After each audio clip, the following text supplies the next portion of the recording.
Perfect.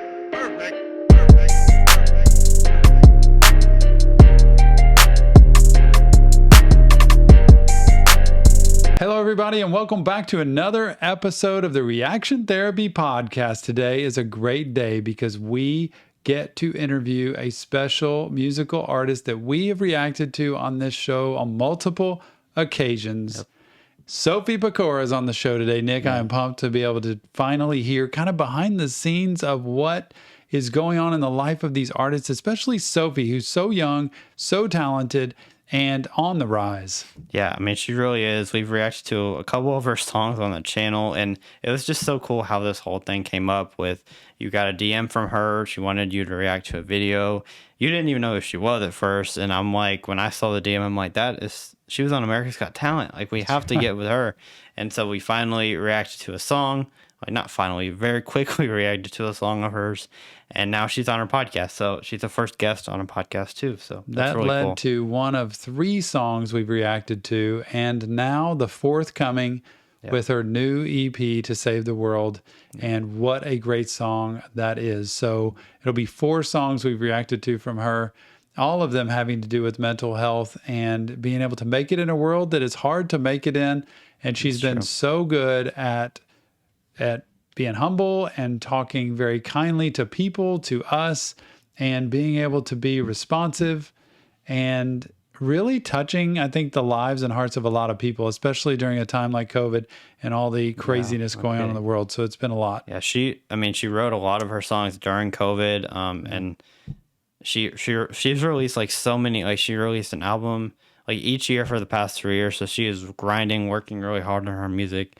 And I can't wait to talk to her and see what got her inspiration and stuff like that. Yeah, for me, it's about kind of learning who they are behind the scenes, and how much like the persona of the performer they are, and what they do day to day, and how they create music, and how they handle times of stress or anxiety, but also what their music means, because I can guess all day long in the reactions I do, but I finally get a chance to ask her what her music means, and that's pretty cool. Yeah, I'm excited for this. So I guess that's kind of it.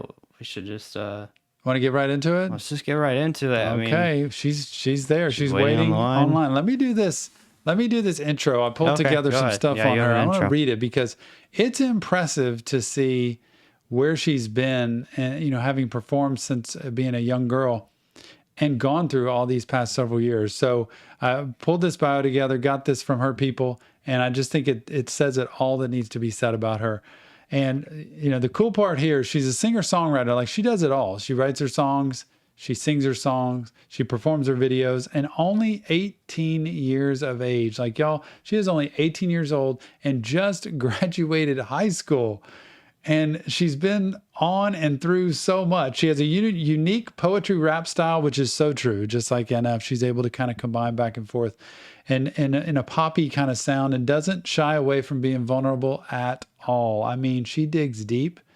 She goes into the honest truth about, sadness, depression, anxiety, social media, the stress and the pressure that's out there. She competed on season 14, Nick, you know that, of America's Got Talent, performed several original songs, and she even got the golden buzzer that year in one of her performances for her song Misfits, which is really cool. Her song Anxiety won the grand prize in the unsigned only music competition in 2021 out of 10,000 entries. People from 120 different countries, 10,000 entries. She won the doggone flipping contest. How about that?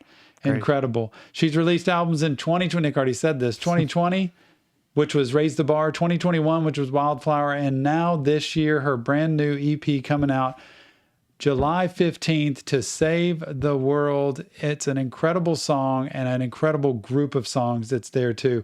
Sophie's written over 100 songs, y'all, at 18 years old. Over 100 songs.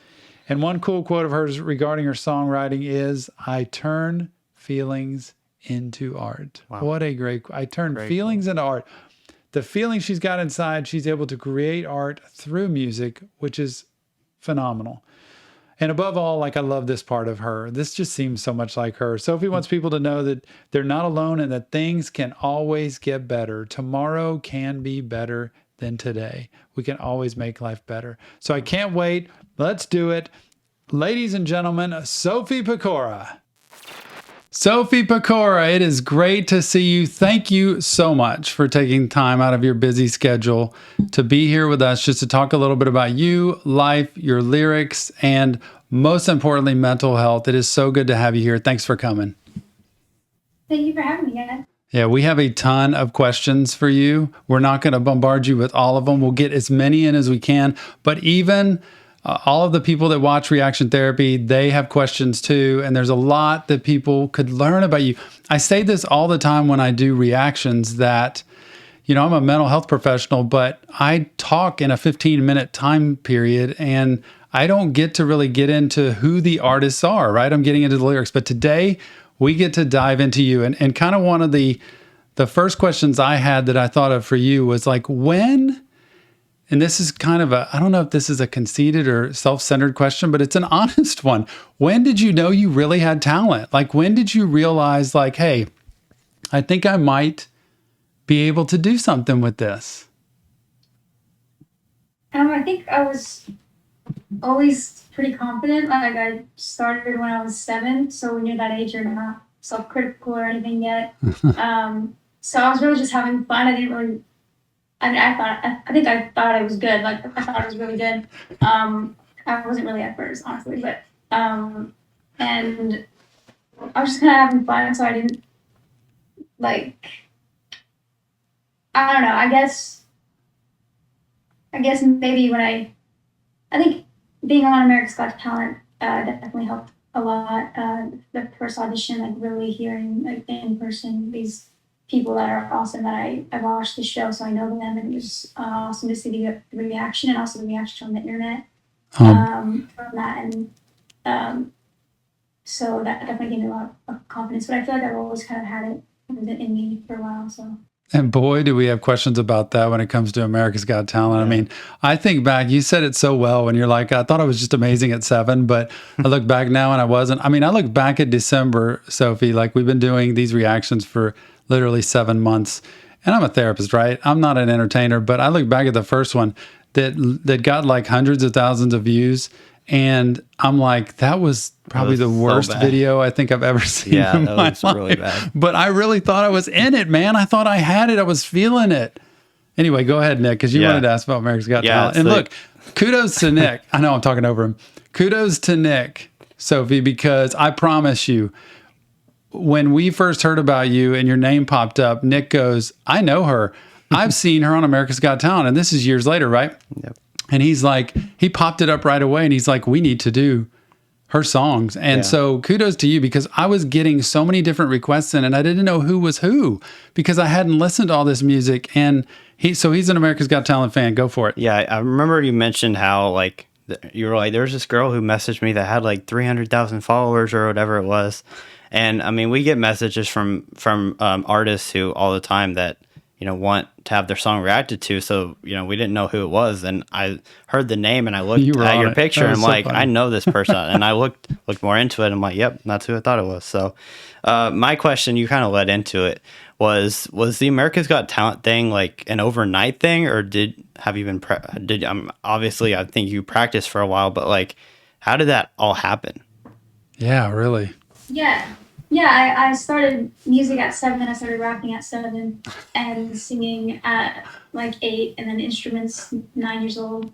So I was working on it for a long time. I was also posting on YouTube since I was 8 years old, I think. Making a lot of music videos. I was very already active on the internet. Definitely before America's Got Talent, I kind of had a lot of, building my YouTube channel and was already writing, so I definitely had practice, because if I went on there with the first song I ever wrote, that would be bad. So, yeah. Wait, what was the question? But my question following up to that, it was basically like, was it an overnight thing? Like, did you all of a sudden just like, hey, what the heck? Let's go try this thing. I don't think you did, but like, you prepare, you plan, you get yourself ready, you know what you're going to sing, you practice it a billion times. But I just don't know what it must have felt like walking onto that stage. I've been to a taping, like here in Houston. Jill and I went to a taping of America's Got Talent once, which was a long, arduous process. Like it was not like the TV show where it's like an hour and we're all good. It took hours of them bringing people out and changing the lighting and the sound. I don't know what it was like for you behind stage, but I think the main question is like, what was that just... You just tried it and all of a sudden it hit, or did you really plan and prepare and want to hit for that moment, want to get out there and do your thing? Yeah, I actually tried out for America's Got Talent, I think 3 times, or maybe 2 times before, or kind of one of those things where you go where all the people are and you perform for the producer of the show to try to get on. And I did that for a couple years before I actually got on. And the year that I got on, it was because a producer from the show found my YouTube channel, kind of reached out and just wanted me directly to try out. So that was really cool. And yeah, I definitely practiced, the song and stuff. I honestly remember not really practicing that much. I mean, I already knew the song because I do music so much. So I kind of didn't want to sing it too many times because I felt like I would maybe start overthinking it. So I was just planning to go out there and just feel the lyrics and like think about what I'm singing, so I really get into it and perform it. And was that the biggest audience you'd ever performed in front of at that point? Not to mention TV, but just the crowd. Definitely. Yeah, that was awesome. Can I ask you how that felt to hear applause like you had after that? It was awesome. Like, it was crazy. I don't even know like how to explain it, but it was awesome.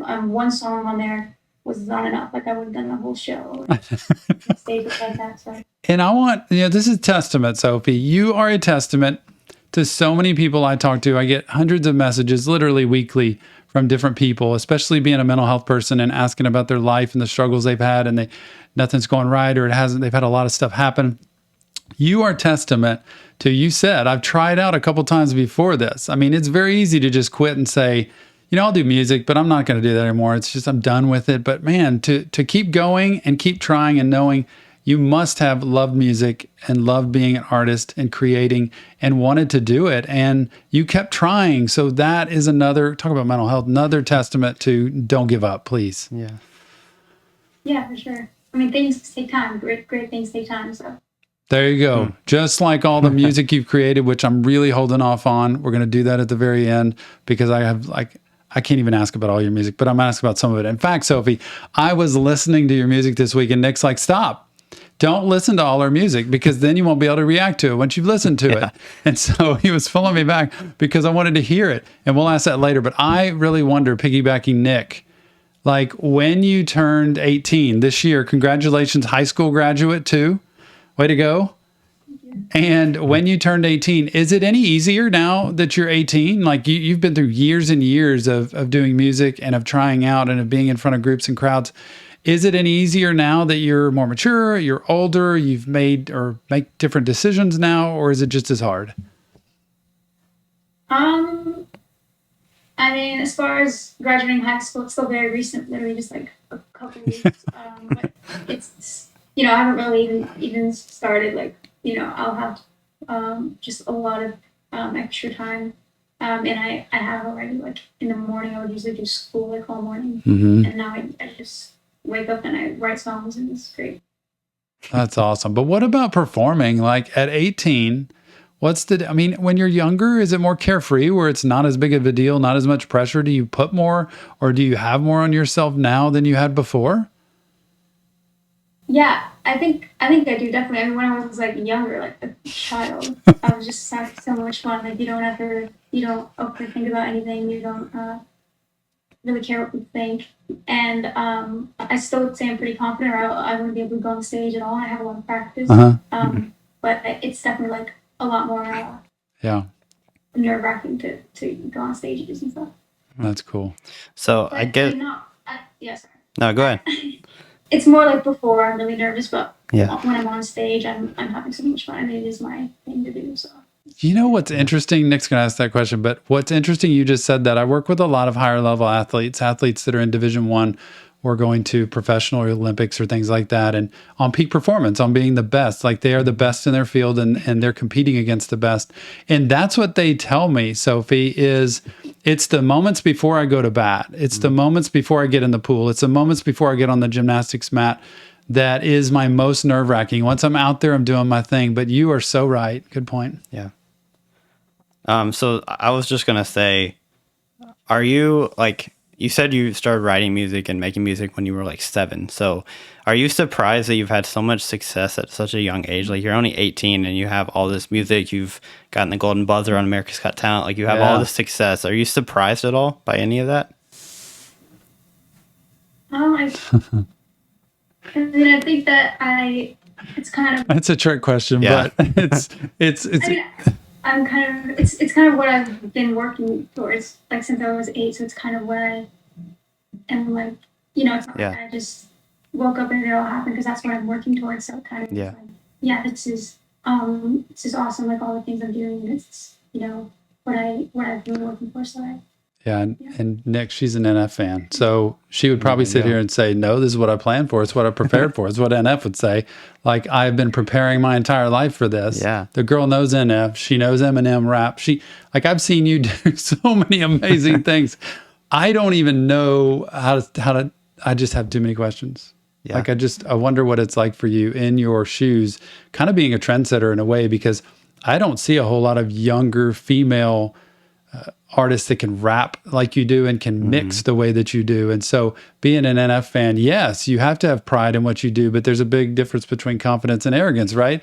Here we go. Like we say, I act like this guy who knows music, right? I'm a middle-class white guy that I've learned some, though. And Sophie, you have got a lot to say. And that's why I wanted to have you on this podcast, because, Reaction Therapy, our mission is to spread mental health awareness to the world through music and lyrics. And one of the main things we do is find music. We don't just find popular music. We find music that actually has a message. And when I saw your music and when I saw your spirit and the way that you deliver music and lyrics, I thought, wow, she really either has had a history of understanding what mental health is and being through, and I think for some of your music, being through some tough times, or whether it's being mistreated by other people or being in tough situations, and you've been able to communicate that to other people.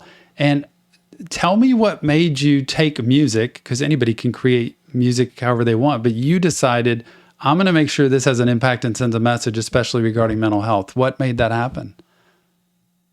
I think it naturally turned into that more and more once I was writing. I don't know, I guess I've always kind of gravitated towards that. Like when I started writing, I just start thinking of ways that I can make people. Would you tell your story in your writing? Like, is that what your history? Like, would you just tell it's kind of like NF, right? He would tell his story in the writings, and you could see it through the journey we did with him of all his music, how as he grew, he kind of told his life story and he got better. And life's not meant to stay in the gutter the entire time. We're supposed to like get better. But would you tell your story in your lyrics? Yeah, I definitely tell like stories or like certain things that I go through, and it's usually like exaggerated a little for storytelling purposes, for like for songs. But it kind of starts as some inspiration of like what's going on, and then I'll just kind of talk about it, and not every lyric is like exactly my experience. That's why I kind of think of other people and what other people might also relate to, so that it could just be relatable to a lot of people. Yeah, no kidding. Yeah, that's a really good question, or a really good answer to that. Also, I wanted to ask you about kind of your family and like how have they supported you through this? Because I mean, I'm guessing, like I've heard Tom talk about before we got on here, that like your family like helped, like moved out to California to help you like pursue this dream. Like, tell me about like your family and how they've kind of inspired you and helped you out through all this.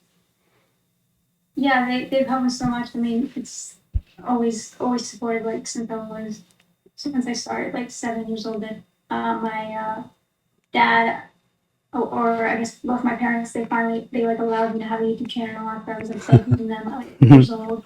Please put me on YouTube, and they were like not sure about it because like Yeah. but I really wanted to make music videos. And my dad like he can like film, make videos. So he made a lot of my music videos. When we used to do like music videos like every week for a while on YouTube, and then still he helps me with my lyric videos. And then my brother edits my videos. Wow. Sometimes, and he's really great. He's also a video creator, and just in general, they're always. I mean, they just support what I'm doing, and my mom really loves like the lyrics. She's also a writer, so she just knows how much of an, oh, I guess my whole family like knows how much of an impact like kind of the songs can make. So they're just helping me a lot. It's great. It's really cool. It really does take a village. It's kind of cool you talk about family because like I would not be doing this. Like reaction therapy wouldn't exist without Nick. Like in the beginning handled all the editing, the scheduling, the, writing songs, when we're going to react to them, handling all the requests, which like on YouTube now, I think it's 6,000 songs that are on the 7,000 on the request list. And so I couldn't have done it. I wouldn't have done it. And now when I hear you say that, it's like, it really helps, doesn't it, to have support and people you trust around you to handle your business. I mean, I like when you say that because you've got really close people around you that you can have confidence in, and you're not able to do all of it, right? You can only do your part. Yeah, exactly. I mean, I'm so glad I have them. I wouldn't have gone this far like without them. So yeah. That's so cool. Okay, can I ask you a question? I've got some music question. I know you've got some more too, but I want to ask you a question about your music. I picked out a few songs because they were super impactful when I heard them. But when I saw you do kind of your clips in your video of Bring Me Down, I thought, and I think I even saw it, right, where you put like actual quotes people would say in comments to you. Oh yeah, on TikTok. And so when I saw that, I thought, Sophie, how do y'all do it? Like, I mean, we've had our share of like comments about us or whatever, but it's nothing like you being out there in the limelight. So how you, when I looked at that, I thought, man, look at these comments. And she just shakes her head, shakes her fingers, keeps dancing, and I'm not going to let you bring me down. And I really love that because that, especially for the younger generation, needs to be an anthem because all they see right online. I didn't grow up. There was nothing when I grew up, right? I didn't have any of this. When you go home from school, you go home from school. Now they are on 24/7 and they're judged all the time. And I know it happens to everybody, especially young women, how you did such a great job at putting out all of the stuff people would say and then saying, you can say what you're going to say, but I'm not going to let you bring me down. What a great song. Like, how did you figure that out? I wrote that song inspired by when I was kind of my music or my song was being hated on last year, like a year ago. And I definitely that wasn't my attitude at first, like immediately, like that doesn't affect me at all. Like it definitely was like, definitely affected me. It was not very nice. It was like a whole like hate train. Like every single comment was a hate. It's kind of like, but I know like how this stuff works. It is, people are just kind of like having their fun. If they're really mean, they don't really realize even that they're being mean. It's just once you see a hate comment, then you want to make one too. It just is kind of, so it's not anything like personal. I mean, I've been doing music for so long, and I do have a general confidence in it, like pretty stable confidence. So I can and there's so many positive people, like so many people who love music. So I just focus on that. There's so much more love than any hate ever. So that's really the key. Like Nick very early on, I take it personally, Sophie. It's personal to me. I mean, I work in the mental health field. It hurts, man.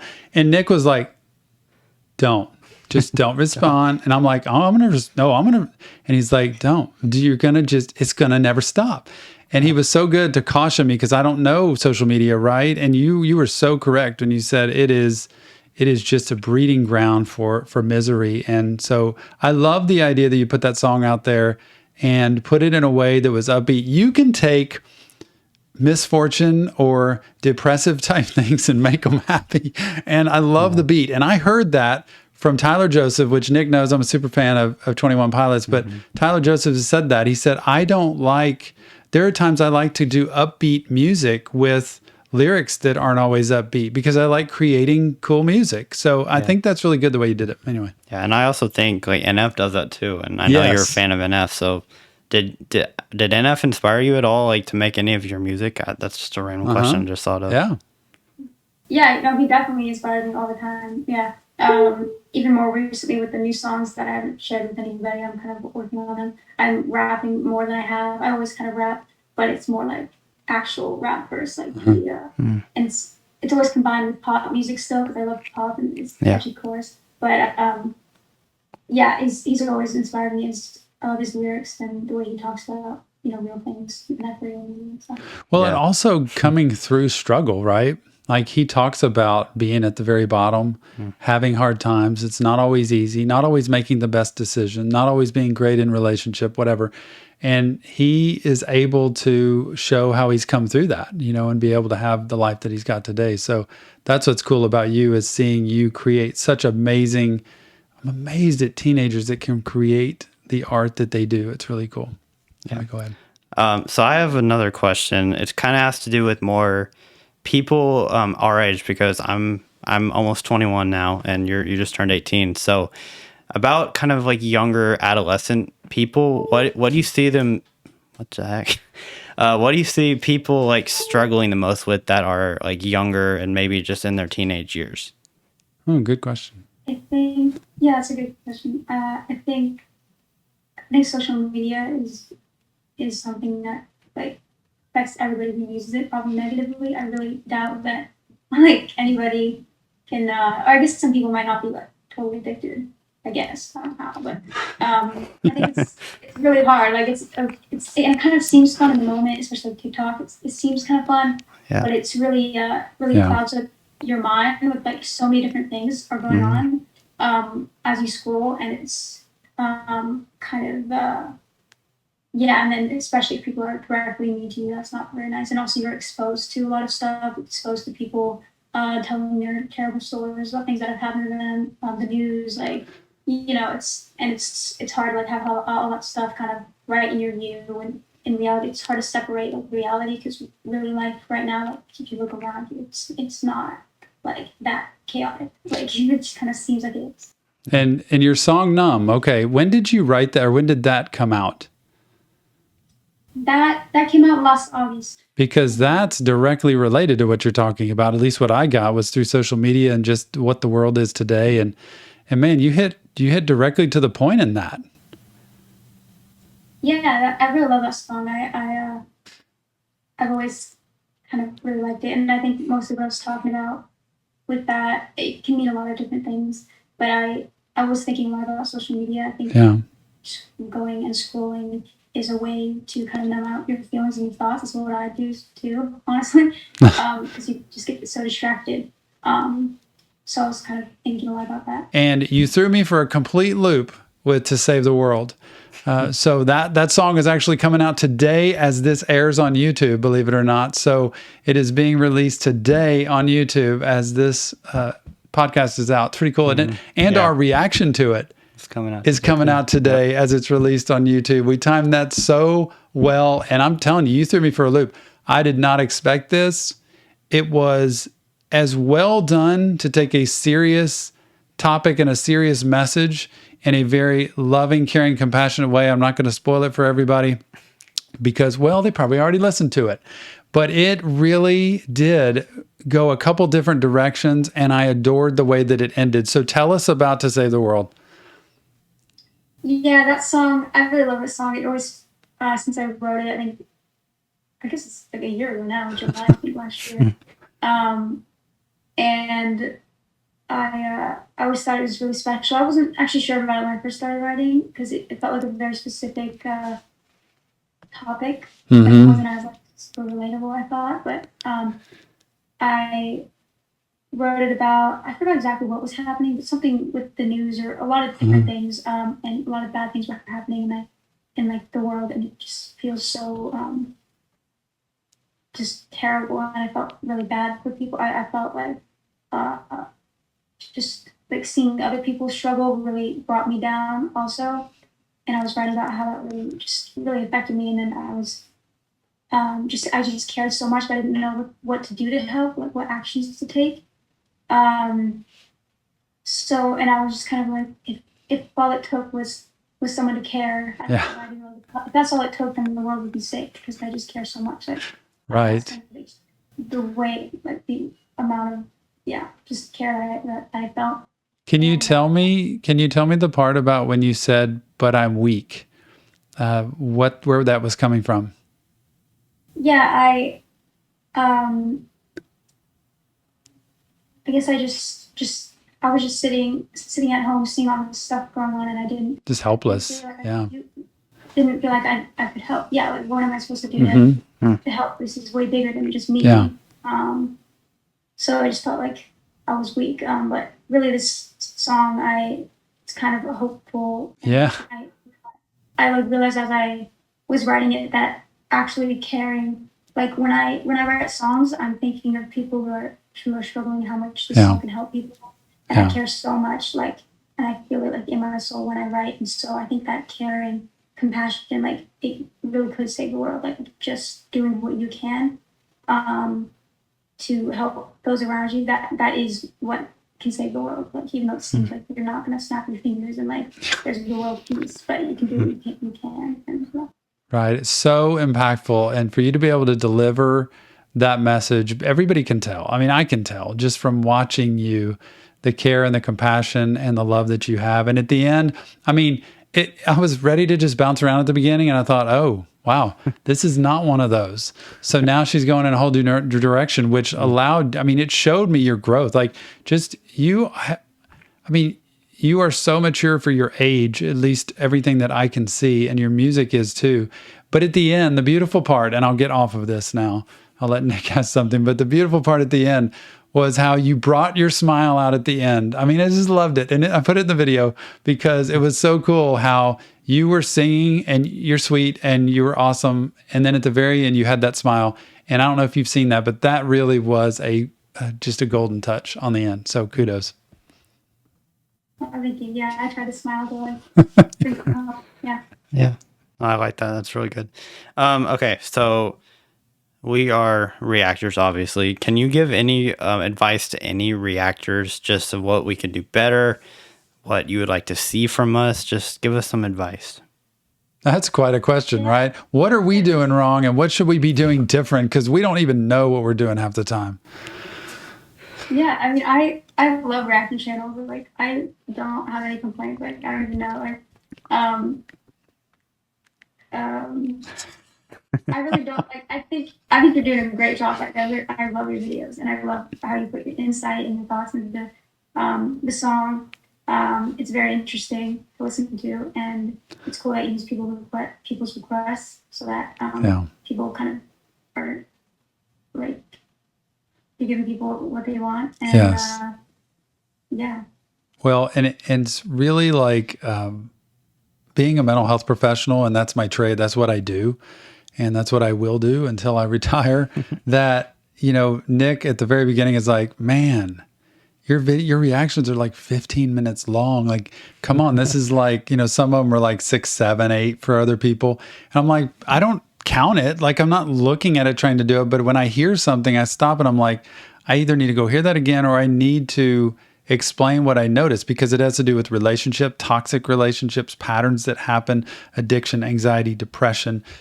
All those things are trauma. All those things are really important in people's lives. And I think it comes out in music, and that's why I think people relate to them. So we've had lots of talks about different, the way we do it. And the cool part was we got into something we didn't know was not out there in terms of mental health combined with these reactions. And, all I had to do, thankfully, was just talk off the top of my head about what I know and what I've experienced. And I didn't have to know music super well.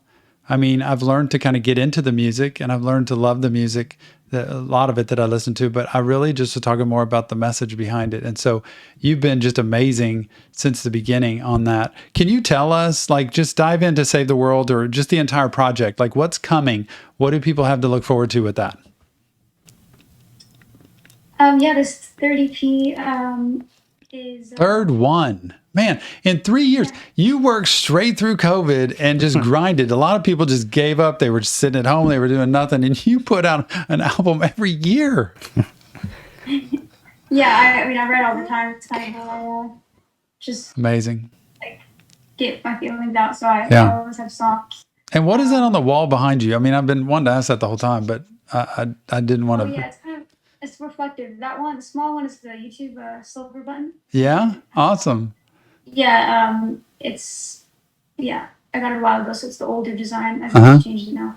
And then that one is it's a plaque from. It was like a little, I don't know if it was a contest or something. I think it was a little contest I did a few years ago for Friends by Justin Bieber and Blood Pop. It's a song. Wow. And I did a remix of it. And so Blood Pop or their team or something, I guess I won the contest or something. Like they liked mine the most. So humble. Yeah. She's like, I guess I won. I don't know. It's a really cool thing. It's framed. It's on my wall. Yeah. Yeah, they sent a gold plaque. It's really cool. I hope to have a gold plaque for my own song one day. You will. Yeah, you will. Go for it. You were asking something. No, you were asking something. I was asking something. You're asking about To Save the World. My ADD got in the way. To Save the World. Yes. What else is on? I mean, I just heard that one song, but what else is on it that we need? Just what kind of music? Like, what inspired it? Yeah, the EP, the other 4 songs, there's 5 songs in total. The other 4 songs are out already. Which one? It's, I forgot the order, but it's I'm Fine. And then I'm in a Rut. Oh, yes. So all of those are together. Oh man, this is recent ones. So good. And then Save the World is kind of a different one to end it off. What a great group of songs, man. You hit a home run with that. Yeah. Wow. They do, yeah. So the songs I'm kind of writing about just my feelings and different things, kind of like, I don't know. You know what amazes me? Like, I see in you, like as an artist, you must, like you said, write all the time and just have either notes or lyrics or things pulled together. And I always wonder how you, as an artist and creator, pick something like, okay, this is now going to go on here, or this wouldn't fit with these others, so that wouldn't be a good one for this. And how you even put like an EP together to figure out what goes where, or what do you hold off on, or like that's not the right time for this, or because you've got probably songs and lyrics all over the place. Yeah, I work with a music producer. Oh, okay. I go into the studio with finished songs because I write the songs just by myself in my room, and then I go in to record them. So I kind of choose before I kind of look at finished songs and just kind of, I don't know, I feel like there's not really ever a song that I'm like, no, that really doesn't fit with this EP, because I feel like like all my songs are they all kind of fit with each other. So I don't know, I just did what felt right, and I really just go by what I feel like. This feels right, this order, this EP, this one just feels like it should be at the top. Like, I don't know. Like, there's not like, I just feel it. Has anything ever surprised you? Like, I really didn't think this song was that good. I mean, it's okay, but I didn't think it was great. And people just really loved it or took to it?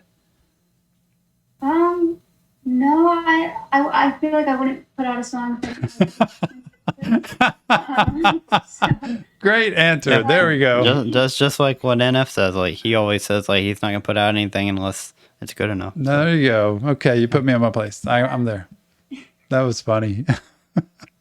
So next, where are you going? Like, when it comes to creating, when it comes to maybe performing, touring in the future, because we've been so locked down and so messed up in the world. Like, what are the plans for you? And when are you going to get out of LA and come to Houston or come to Texas, where we can see you anywhere in Texas? We'll go wherever. Yeah, I'll come. I want to like go on tour and do all that fun stuff, like in a bunch of different places. And I think the main thing, like even more than tour, tour is like awesome. It's kind of like a fun thing to know what you do, like to like be live, you connect with people. But I just love like the process of creating music. Yeah. I would be in the studio every single day if I could, like, and I would love to write for other artists too, like kind of be like a songwriter in the industry. People write songs for like all the different artists, kind of know the songwriter. I would love to do that, like write with people, write with other artists, and just keep making music that's just always feels very honest and authentic. I don't know, like be pushed to start making something I don't want. I would never do that. And and collab with other artists to make a song. Like who? Like who? NF, definitely. Really? Oh man. Love that. Yeah. Look, my favorite reaction ever. That would be right there. That'd be it. Yeah. That'd be so cool to see that happen. And he seems pretty down to earth too. Yeah. That's pretty cool. Can I ask you? Well, go ahead. No, I was just he's like my number one collab person. I think we can make something. What is it about him that strikes you? Like, what draws you to him or what he's done? I love his lyrics and how he's just so he's just being very vulnerable and honest and kind of talking about things that are hard to talk about. Yeah. And you wouldn't really say that in real life probably, or it would be really scary to talk about. And he's just being super just vulnerable and putting it out into the world, and he's clearly helping so many people, like even just by comments on like YouTube videos. It's like awesome to have that type of impact. And also I've seen like he doesn't do a lot of like interviews and this stuff, but the ones that I've seen, he just seems like an awesome, like, really cool guy, and like just has good intentions behind what he's doing. He just loves it. He loves spreading the message, and he's just enjoying it all, and seems really nice too. Well, and uncomfortably honest. Like that's one of the things that draws me to him is he puts his life directly out there. And I've said it over and over again when it comes to 12-step program addiction type of work, that when you see somebody who's been in addiction of any kind and they recover and they work on their life and they make their life better because of it, they are,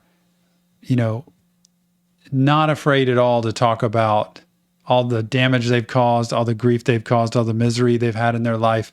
They talk very openly about, because they're not that anymore. Like that's not who they are anymore. And when you talk to somebody who's in addiction, who's trying to stop, but they haven't, they get very defensive. They don't like talking about it.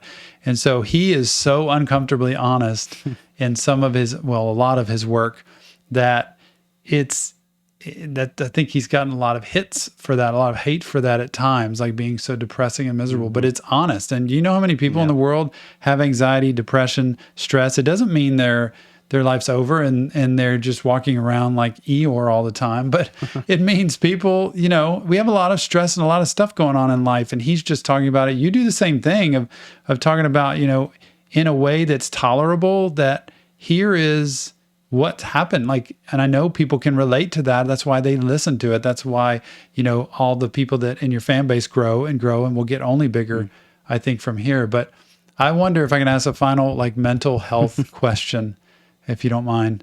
What do you do when you're just down in the dumps, or you're just overly stressed, or have tons of anxiety, or feel like a misfit, or like things aren't working, or just it's not going your way? And it's kind of like in the ocean, right? You get in the waves and one knocks you down, and you get up and another one knocks you down. But what do you do? Because I think people would want to relate to that, how somebody in your position handles life. Doesn't go perfect. You're not sitting out there on a throne and just eating grapes and strawberries all day. Like, you have real life. And so how do you handle it when it's not going well? Well, to be honest, first I'll do something that's not the best thing to do, like go on social media. Literally, for like I I, you know, for like maybe 3 hours in a row sometimes, like rare occasion, but I have on like TikTok. And that just kind of makes you feel worse. But so I don't want to be like, I know exactly what to do and I do the perfect Good. things. Yeah. I feel bad. Like definitely not. Like I just TikTok. I just think it's no.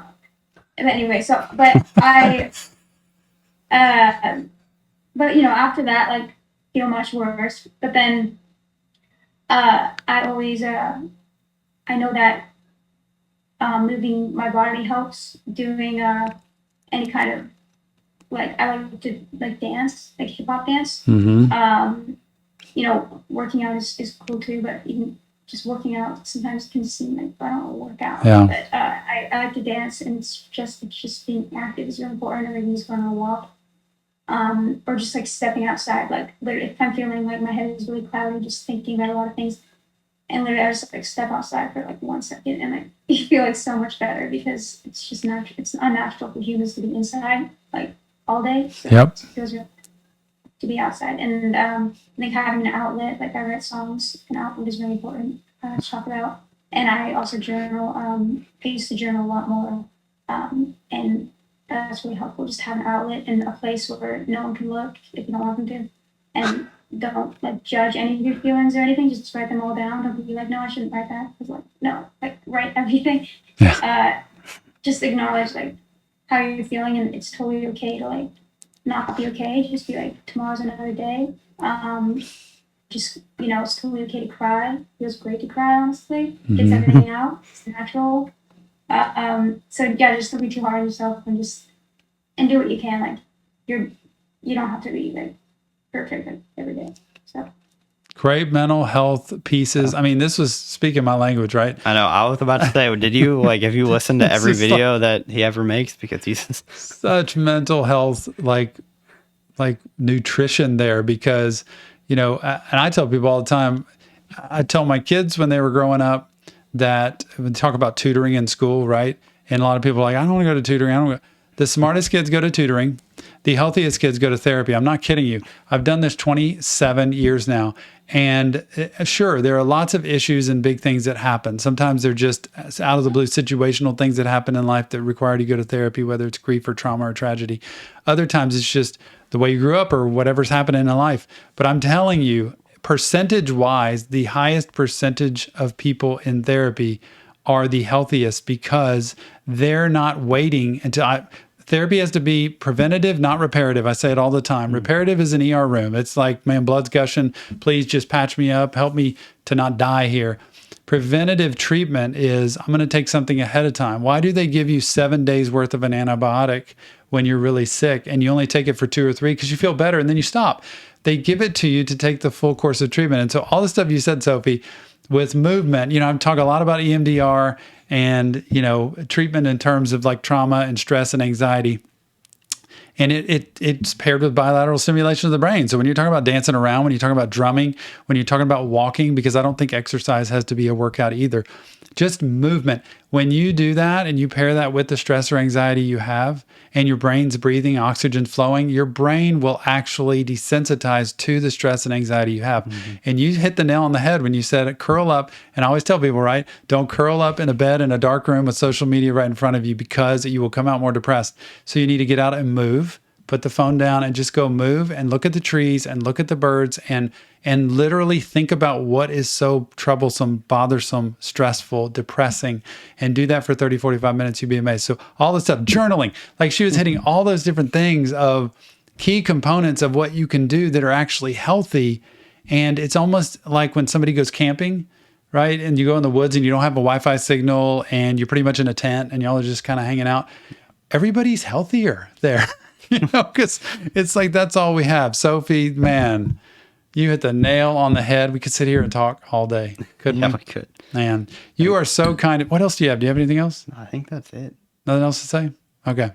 So hopefully one day we can see you in Texas. If not, we're going to fly somewhere you are so that we can, number 1, meet you in person. Number 2, hear your voice in person. And number 3, listen to some great music. In the meantime, though, we are sending your way, it's going to be cool, a special little gift from Reaction Therapy, a nice cool hoodie, and probably a nice mug like this with this on it and some other stuff from us too, because you've been so kind to take time to be with us today. Oh, awesome. Thank you. Yeah. Hopefully we'll stay in touch and we'll stay in contact, because when this releases, I'm going to be right on top of it that day watching this, and maybe we can do something live. You've been so kind to show up live when we do premieres and stuff like that. It's been so much fun. So thank you very much for taking the time here. Yeah, thank you for having me. I love your channel, seriously. Thank you so much. You. Before I reached out, so. You're so kind. Go follow, get her music, download her music, Sophie Pecora, right? Isn't that the best? I've heard artists say, listening to it's one thing, but I think, is it downloading it's like the best, or getting it from Apple, buying it from a play? I don't know. What's the best way? What should people do? Yeah. You can go to like Spotify or any music platform you have. And yeah, I think you mean like saving is really important. Pre-save, yeah. Like algorithm. Okay. To save it. Like once you listen to it, I mean listening is important. And then you listen, and then once they see people like saving it to playlists or sharing it, that all really helps a lot. So yeah. It is so weird in today's world, right? I grew up in the world where you go to the record store and you buy an actual album. And now I don't even know, do they do that anymore? I mean, I think they do. It's kind of like a trend. It's like coming back. Okay. Vinyls and stuff. All my old vinyls are still in the closet. We still got them. Sophie, thank you so much for being here. It was a blast talking to you. I cannot wait. You're going to be amazing. You're going to be one of the biggest stars ever. And I'm just so proud of you and so thankful for the music that you create. Thanks for taking the time. Thank you so much. Have a great day. What a great time, Nick. I had a blast hearing from someone that we only see out there in the entertainment industry. Yeah, I know. It's pretty crazy. Like, just to have an artist on the podcast. It seemed like I was nervous going in. I'm like, dude, this is like somebody, but to be honest, like they're just normal people too, but they're just they're a lot more talented than we are. Yeah. They have a lot more going on than we do every day. Yeah, but boy, what a kind, sweet, caring person, very honest, and gracious to be able to take the time to sit with us and be a part of our podcast. And she's got a lot going on with music coming out, getting released. Excited to hear all that. And what a great set of songs on this EP to save the world for her. Anything surprise you in any of the questions that we asked? Because we threw a lot at her, but did anything like shock you or surprise you? Nothing surprised me, but I think just she's very wise. She has a lot of wisdom for an 18-year-old, like more wisdom than most people I think would have. Yep. I think she has such a positive attitude on just life in general. Like a lot of people, she mentioned that just curling up in a ball and just being on TikTok, like when she feels down in the dumps, like I feel like that's normal for any like young child, or even all the way up into 18, 19, even I, like at 21 now, like there's times where I just want to curl up in a ball and look at TikTok too. But just to have that awareness and to also like know like what to do when she is down in the dumps, to go outside, to she liked working out and doing all kinds of dancing and stuff like that. So I just thought that was cool. I love the way she was honest at saying, we were talking about mental health and like, what do you do when you're down? Like, what do you do? And I was expecting to hear all these wonderful things, which we did. We heard lots of great things she does. But the first thing she said was, sometimes I just do what I'm not supposed to do. And that was really like being a teenager and being somebody who is susceptible to things just like we are. And all the stuff, I was really fascinated that all the stuff she listed in terms of coping skills and trying to relieve the stress or anxiety or depression were things we've talked about. Yeah, like she has tons of great, movement, journaling, music, dancing. Yeah, like, I thought that was really cool. I thought that was really funny. Yeah. I mean, I made a joke about like, do you listen to Tommy every day? Because like you mention that all the time, and for her, she's definitely sounds like she's had help in that area, just like to find ways to cope in better ways than just curling up in a ball. So. And that's kind of one of our things with the podcast and interviewing different artists, is to see and hear about where they've come from and what they do and how they live behind the scenes. Like to let us see that they're real people, that they, not just to talk about all of their music all the time. We did that, but to be able to talk about life and mental health and how she takes care of herself, what she wants people to do, what message to take care of themselves, what message she wants people to get out of their music. So the mental health piece and learning from different artists. That's why I hope we just keep having more and more artists being able to talk about what's the purpose behind your music, what's your life, and how is it fed into your music. Like, it's kind of cool to hear her say, like, a lot of my songs are from my life. They're embellished. And so sometimes we take them real literally, like that's exactly what's happened in their life. They embellish them for entertainment and for effect, just like movies do. If you see a movie that's a true story, they embellish that to make it a movie. And so she said the same thing. I thought that was cool. Yeah, I thought that was really cool too. Yeah. I mean, just a great first guest to have on the show. Yeah. Just to, she really likes to talk about mental health and like just how to live life amidst all the like problems going on in the world. Just being able to still deal with it and cope with all of that is, I think that's really cool. We could have sat there for a long time talking, and it was very kind of her to take all that time. And I cannot wait for the next one. And I can't wait to, now we've got this, we can just sit and we can listen to it, hear it, and definitely go out and pre-save and order and download and all that great stuff, all of Sophie Pecora's music, and follow her on every social media possible, because she is a really good, kind person and she's going somewhere. Yeah. And after all of that, do you have any quote of, we have to still do the quote of the podcast. Quote of the day. Do you have any quote after hearing what Sophie said? After hearing what she said, you know, honestly, first of all, let me do this. I forgot. There you go. Now what is it? After hearing what she had to say, because I didn't come in with a quote today, I didn't do my homework with this, but after hearing what she said, the first thing that came to my mind was, tomorrow doesn't have to be the same as today. Like, let's say today's bad. That's where I'm taking it. Tomorrow doesn't have to be the same as today unless you want it to be. Yeah. And I think she said that loud and clear. So remember that. Tomorrow does not have to be the same as today unless you want it to be. And if it's a good day today, then you want it to be. But if it's a bad day today, you don't want it to be. And so remember, tomorrow doesn't have to be the same as today unless you want it to be. There you go. That's so true. And I can definitely use that sometimes, because some days we all have bad days. And so to remember that tomorrow can be better is important. So that's true. Cool. Well, thanks so much. Great episode. I thank Sophie so much for doing that. Go make sure you follow her and download all of her music, because it's all really good. Can't wait to see what's coming next for her. Yep. Okay. And we'll see you on the next Reaction Therapy podcast.